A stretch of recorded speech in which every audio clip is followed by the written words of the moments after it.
Don't simply retire from something, have something to retire to. Harry Emerson Fosdick. Welcome to the Simply Retirement Podcast with your host, Eric Blake. This show offers valuable insights and advice on retirement planning, specifically tailored for women. Join us as we explore various challenges that arise during retirement planning and discuss practical ways to overcome them. With years of experience in retirement planning as a financial professional, Eric brings a wealth of knowledge to the table. He is joined by guests who will also offer unique perspectives and insights. Together, they provide practical tips and strategies to help you delegate some of the heavy lifting and make the most of your retirement. Whether you are a widow, divorced, or simply ready to take control of your financial future, this podcast is designed to help you navigate the complexities of retirement planning and make the most of this exciting phase of life. We take a step-by-step approach to help you understand what's next and guide you through the retirement planning journey. So sit back, relax, and let us help you build your retirement on your terms with another episode of the Simply Retirement Podcast with Eric Blake. Welcome to the Simply Retirement Podcast with your host, Eric Blake. I'm Wendy McConnell. And that seems to be the trick, the secret, the thing that keeps everybody going, right? It does. And that, we talk a lot about, actually, as a financial planner, we talk about Social Security and taxes and all the financial stuff that goes along with retirement planning, which is all very, very important. But I don't know if it's the most underrated aspect, but it's definitely up there. And that's just the emotional aspects of retirement and that change going from, so many people, their existence or their who they are is so tied to what they do, what they've been doing for work and through their career, that change it's significant. We actually had a friend that my wife, she taught the same school district for over 40 years, just retired. And she is really struggling with some of the things that hopefully we're going to be talking about today. Yeah. I have a neighbor that lives across from me that is like 83 years old. And he says that the worst thing for a retiree is the remote control. I can see that. Gotta keep yourself busy. Okay. Absolutely. So we have a guest today, Eric. We do. Today, we're going to be joined by Dr. Karen Midyet. Karen is a clinical psychologist and a retirement and aging coach with a career over 45 years herself. Specializing in life, career, retirement, and aging. She operates primarily from Denver, but extends her services remotely to clients across the U.S. and Canada. And all that sounds extremely impressive. And today, hopefully, we're going to find out exactly what all that means for women that are planning their own retirement journey. So, Karen, welcome to the Simply Retirement Podcast. Thank you. I love being here. Absolutely. I'm so glad that you joined us. I know we had a chance to chat. We've over the last couple of months, we've gotten to know each other a little bit through social media, LinkedIn. You've posted some great stuff. I've shared a few of your posts and your articles. But if you don't mind, just a little bit about your background. Actually, 45 years is an extremely impressive number. But just a little bit about your background, how you got into what you're doing and what you're really doing today. Well, it started out actually working with adolescents. So it was not anywhere where I am now. So adolescents and underachievement as a psychologist, and also with a background in career counseling. So that's where I started. And then as I try to encourage my clients, is we can recreate our lives over our lives multiple times. So I ended up going back to school, getting a doctorate in clinical psychology.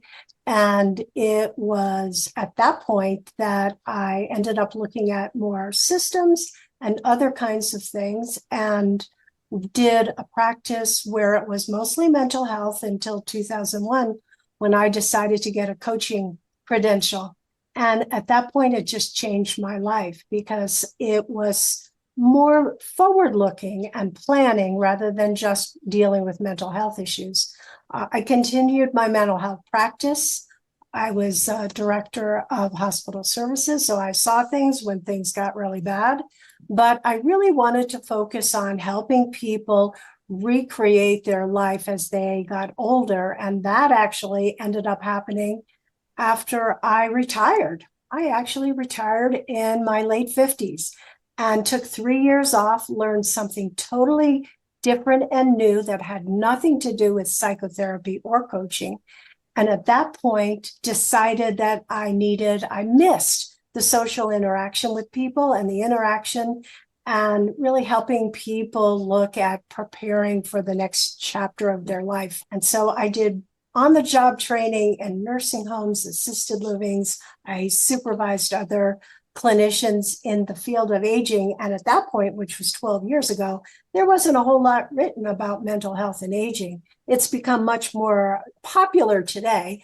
But the reality is, as a coach who is a psychologist who specializes in aging and retirement, there aren't a whole lot of people out there who do that. There's a lot of retirement coaches, but my mental health background has really made a difference in helping people figuring out how to shift from the life that they've lived and the life that they want to continue to work on and create in their next chapter of life. And it is exciting, fun, and very creative work on both my part and my clients. That's awesome. And, it's funny that I think part of my fascination with retirement and retirement planning came from my grandparents. That's part of my story. I always tell the story, my mom was a single mom, but the big part of that story as well is my grandmother, who was widowed when she was 62. But my fascination, I don't even think I knew what retirement was back then, but they retired. My grandparents retired when they were in their 40s. And we would go, I spent my summers with them fishing. And I was like, I don't know what this is, but how do you do it? And that's one of the things that I saw in her, my grandmother, when my grandfather passed. She was still very active, but there was a point where I think she maybe she lost some of that. And I'm not sure what causes that, but I know that many women have concerns about that social isolation in retirement. So what advice can you give as far as building and maintaining a strong social support system as you transition into retirement? And of course, those what could be 20, 25, 30 years of retirement? Well, it depends on your community and what's available, because I have worked with some people in more rural areas where it's a little bit more challenging, and then people who are living in cities. So I would say that social isolation is probably one of the most huge issues that come to me when people are trying to figure out, how do I connect or reconnect with people?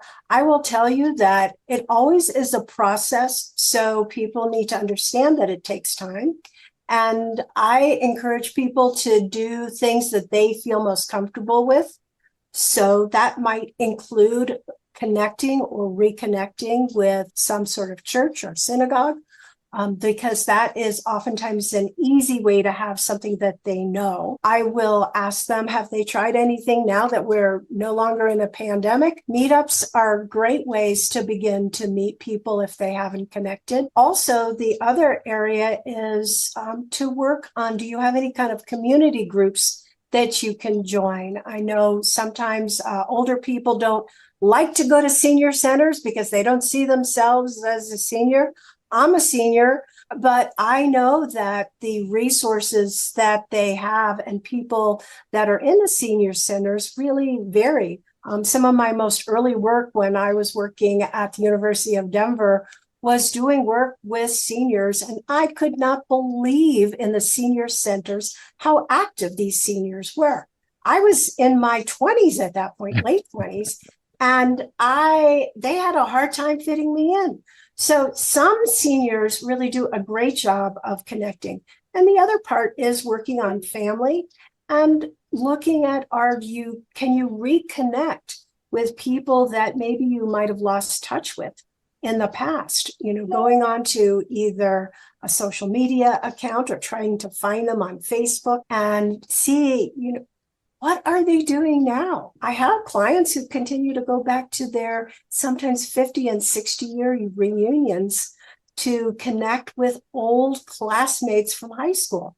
So it really is an unlimited as quality. The other thing is to do it through education, either online education, if that is a possibility, or something like the OLLI program, which is through universities throughout the United States. There are a lot of programs that are senior specific and very interesting. They're not anything you have to get a grade for. You can have fun with. You can do some of them in person, some of them online. And that is another great way for you to connect with people who have similar interests to you. So Karen, I don't know if you can go a little more in depth. That's one of the things you posted about. I want to say it's about 2 weeks ago. There was a great post. I really loved it, talking about education and the importance of education for the senior community, whether that's formal or informal, going back to actually get a degree where there are grades, but there's so many different options. Maybe you can touch a little bit more on some of the things you've seen that retirees have gone into that really seem to make a difference. It is one of those things that continue to make it most important for people, because it can be a class. So it can be just an online education interest area that you have right now. Because of the pandemic, so much online education has come up.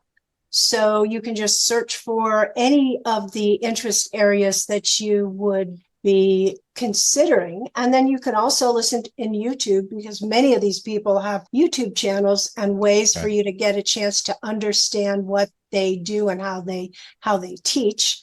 The other thing is the OLLI program, which I just mentioned, and you can actually go back to school in many universities. As long as it's not for a degree program, you can take classes.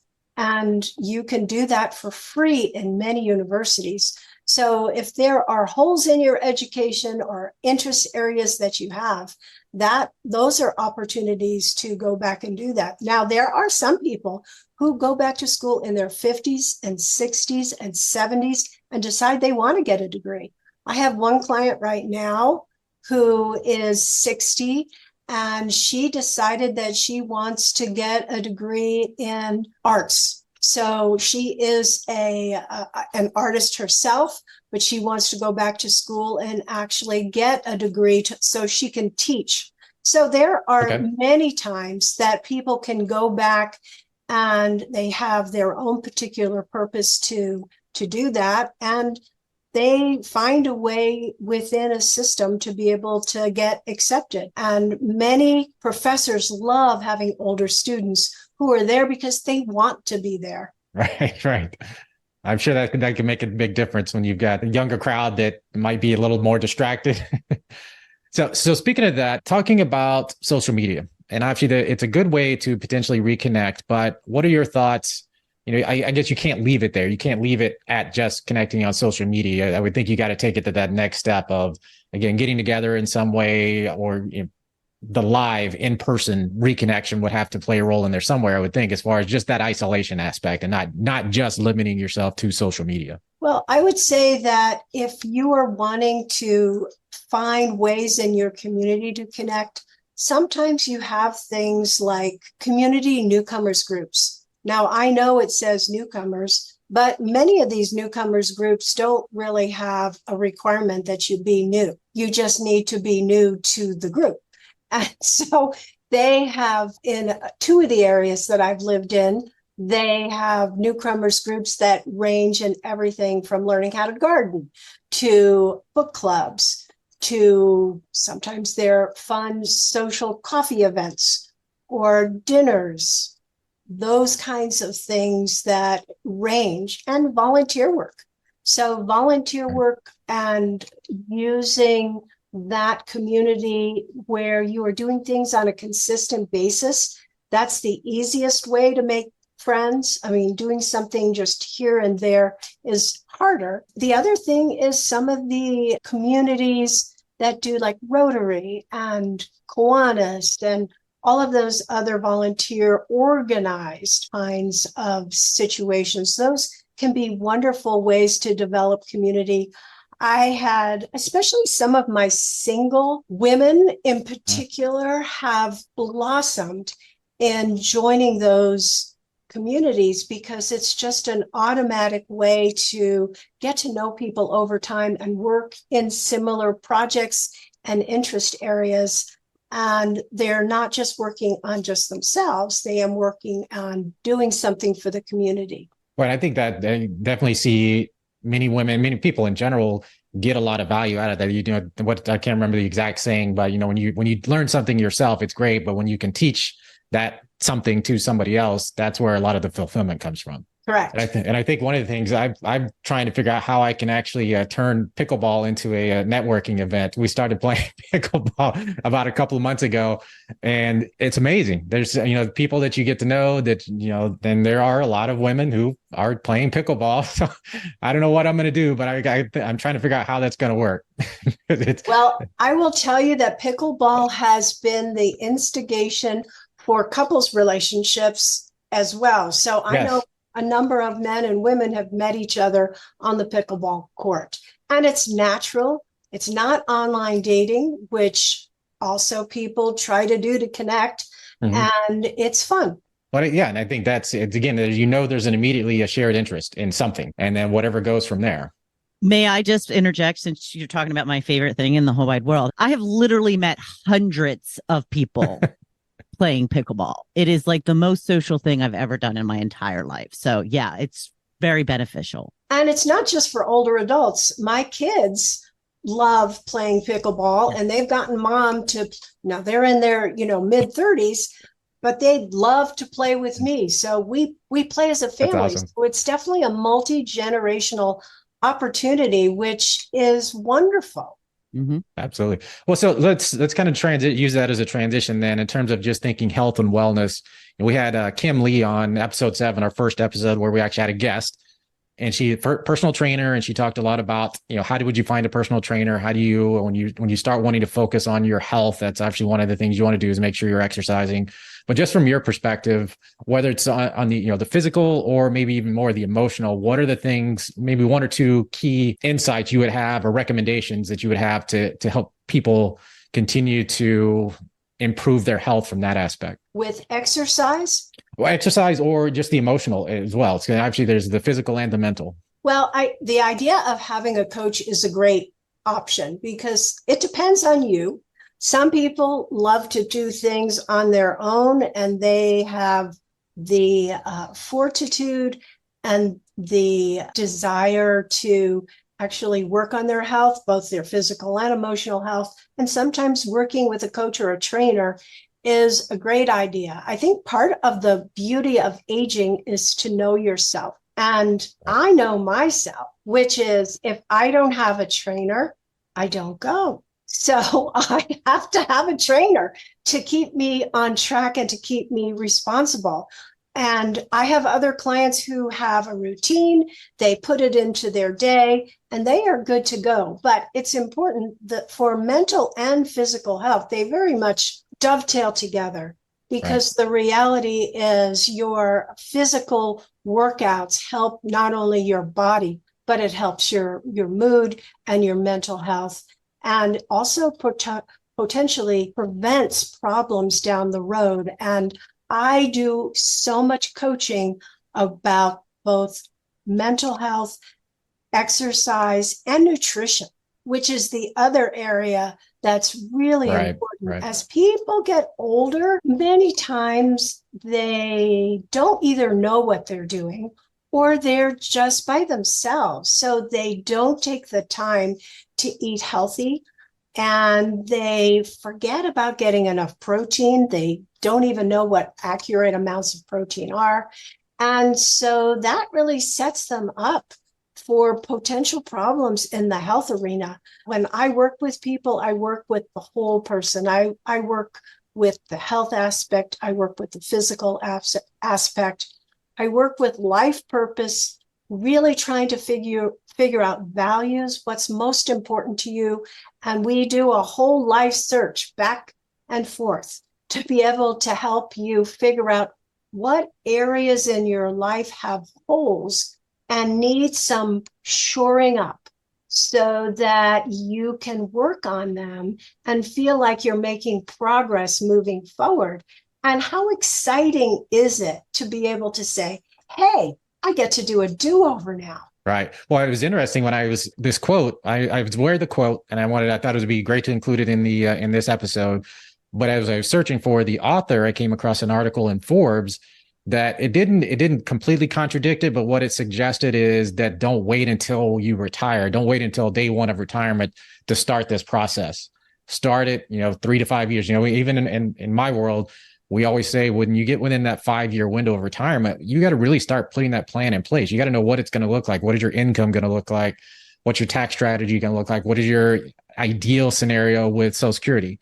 All those things can change, but at least got to have a path to run on. So from your perspective, when is the right time, or when's other than tomorrow, what's the best time? When would you recommend women start reaching out to a coach or starting this process of just laying out what is my retirement life going to look like? I believe in your 50s. I think starting to put things in place in your 50s while you're still oftentimes having kids at home, but you're also having the opportunity to influence and teach them that these are things that are important in life. So it really is a time for you to begin to model for your children, if you have them, that planning and life planning is not just financial planning, but it's planning about the kinds of things that you enjoy and searching them and having the opportunity to try new things out so that, well, I thought I didn't like reading, but now I realize I really love reading. I just didn't like reading at school. So sometimes all of a sudden you realize you have a different perspective. So I started actually the nutritional piece in my 50s and my personal training. So that's when I began to do that piece. And then as I got older and my kids left the nest, then I had a little bit more time to do other things. So part of it is as you get to different decades, different things become a little bit easier and sometimes more important. But I would say 50s is a great time to start and understand that it is a lifelong process to recreate yourself and try new things. And sometimes you try things and you realize, oh, I don't like that at all. What was I thinking? But it's important to try it. I still have things on my list of things that I would like to do. And I've actually shared them with clients. Sometimes they, check in on me and they say, well, have you done that? Because one of the things I want to do is improv. I've never done anything like that, but I have a history. When I was in high school, I loved everything theater. I don't and haven't done anything in theater unless the last time was when I was in high school. So that was the last time I actually did theater. But I starred in My Fair Lady when I was 16. It still is one of the highlights of my life. I have lots of pictures around me that show that piece of me. So that is one of the things that I would love to be able to do down the road. And so you realize we have these nuggets of things in our lives that maybe we put away. We didn't try them back then. Maybe it was too scary. But now we have the freedom in aging of really starting to do it without judgment. Who cares if you're really that good? You just want to get out on the stage. I remember one time I actually ended up going back and I did water skiing. I hadn't skied since I was a kid. And I just wanted to know I could get up. I didn't need to do like huge things with water skis anymore. I wasn't going to slalom now, but I just needed to know I could. And sometimes having those kinds of experiences in your life, knowing you can, gives you the bravery to try something that you haven't tried in a while, or maybe you never tried at all. Right. Well, a couple of more quick questions. I want to make sure we get your information out there, let our audience know how to reach you if they would like to do so. What is a typical engagement? Somebody comes to you, either, they're struggling with the transition into retirement, or they're just wanting to be proactive. What does that kind of general relationship look like? How does it start? What is it? What's the time frame? Is it 6 months, 12 months, lifetime as they engage with you? I work with people with what they're able to give me. Some people have more time than others. And I try to have them do some homework. So they work with me. I get their life history, and then we look at the areas of values and purpose. So I give them exercises to do. Sometimes I have them do a vision board of the things that they might do and the areas of their life that they want to look at. We look at the wheel of life, because that always is a great way to look at, where you are compared to where you would like to be. And then we work on monthly topics. I think it can be overwhelming if you try to do everything all at once. So they can decide, which areas are important to them. And then I have exercises for them to do, and we can work on that. I'm also doing a group coaching program that is starting next month. And that is new for me for now. I mean, I used to do group coaching way back, but I haven't done it with retirement coaching. And I have wanted to do it, and I've set that as an intention, and that is getting off the ground. So perfect. So why don't you, let's go ahead and transition into that. How would people sign up for the group coaching if they'd like to do so? Karen at coachingagingadults.com is the best way. And then any other social media, anything else that you'd like to share as far as how people can reach you or communicate with you? I'm on LinkedIn, and people can reach out to me there. I'm also on Facebook.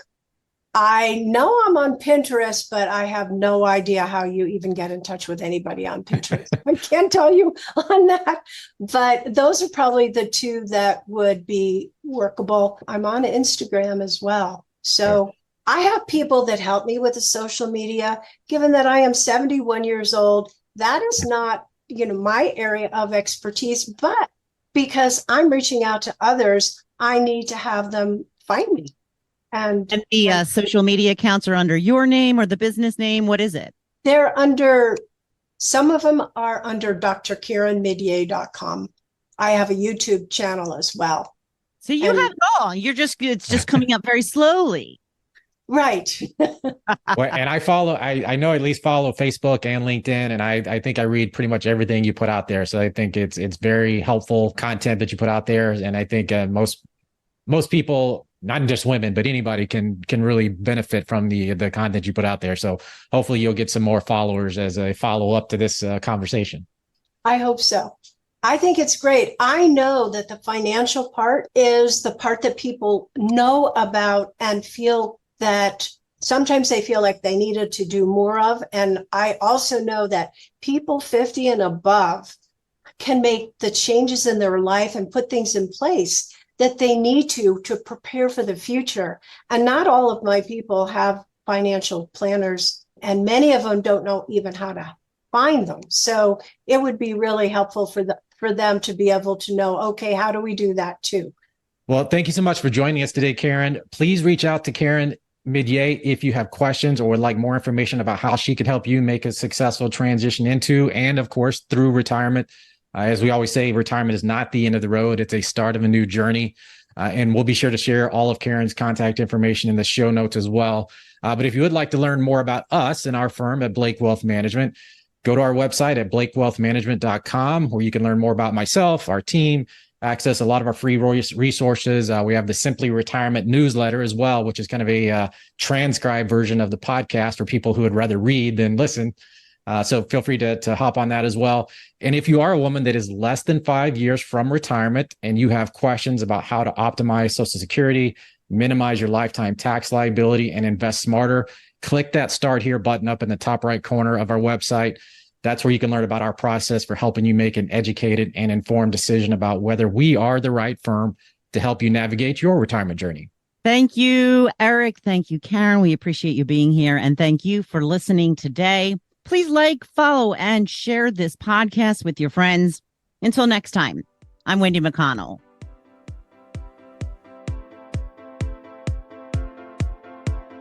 That's it for today's episode of the Simply Retirement Podcast. We hope you found our insights and advice helpful in planning for a fulfilling retirement. Don't forget to take action on what you've learned today. Visit our website at blakewealthmanagement.com to learn more about our firm and review our Simply Retirement Roadmap process to get you on the right path to the retirement you deserve. And don't forget to click the follow button to be notified when new episodes become available. Thank you for joining us on this journey, and we look forward to helping you achieve your retirement goals. Remember, retirement is not the end of the road. It is the start of a new journey. So embrace it and make the most of it. Until next time, take care. Content here is for illustrative purposes and general information only. It is not legal, tax, or individualized financial advice, nor is it a recommendation to buy, sell, or hold any specific security, or engage in any specific trading strategy. Results will vary. Past performance is no indication of future results or success. Market conditions change continuously. This commentary reflects the personal opinions, viewpoints, and analyses of Blake Wealth Management. It does not necessarily represent those of RFG Advisory, their clients, or their employees. This commentary should not be regarded as a description of advisory services provided by Blake Wealth Management or RFG Advisory, or performance returns of any client. The views reflected in the commentary are subject to change at any time without notice. Advisory services offered by investment advisory representatives of RFG Advisory, a registered investment advisor, Blake Wealth Management, and RFG Advisory are unaffiliated entities. Advisory services are only offered to clients or prospective clients where RFG Advisory and its representatives are properly licensed or exempt from licensure. No advisory services may be rendered by RFG Advisory unless a client agreement is in place.